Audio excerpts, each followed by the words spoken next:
ഞാൻ ഭയങ്കര ഗ്ലാമർ ആയിരുന്നു കുറച്ചു കാലം മുമ്പ്. ഇപ്പോഴും മോശമൊന്നുമില്ല. ഇല്ല, എന്തോ എന്നെ ഇഷ്ടമാണ് ആളുകൾക്ക്.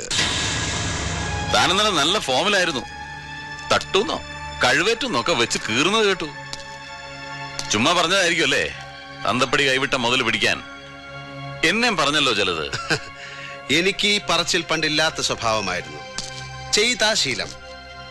എന്റെ ചെയ്ത്ത് കൂടിയപ്പം നാട്ടിൽ അക്രമവാസന കൂടുന്നു എന്നാണ് ചിലരുടെ കമന്റ്. കുട്ടികൾ വഴിതെറ്റുന്നു എന്ന്. അതുകൊണ്ട് ആദ്യം ഒരു റൗണ്ട് പറയും, പിന്നെ ചെയ്ത് കാണിക്കും. തനിക്ക് നല്ല ഇടി കൊണ്ട് ശീലമുണ്ട്. ഇടിയെന്ന് പറഞ്ഞാൽ കൊടുക്കുക, കൊള്ളുക, വീണ്ടും കൊടുക്കുക, ഗിവ് ആൻഡ് ടേക്ക്. അതാണ് അതിന്റെ ഒരു ലൈൻ. ഞാൻ തിരിച്ചാ, എനിക്ക് കൊട്ടുത്താ ശീലം. അത് ഈ ലോക്കപ്പ് റൂമിൽ കയറ്റി കുനിച്ചേർത്തുള്ള കുത്തിന്റെ കാര്യമല്ലേ? അല്ലടാ, എനിക്ക് ലോക്കപ്പ് വേണമെന്നില്ല. നടുറോട്ടിലിട്ടും തല്ലും ഞാൻ. 5 കൊല്ലം ബോക്സിംഗ് ചാമ്പ്യൻ ആയതിന്റെ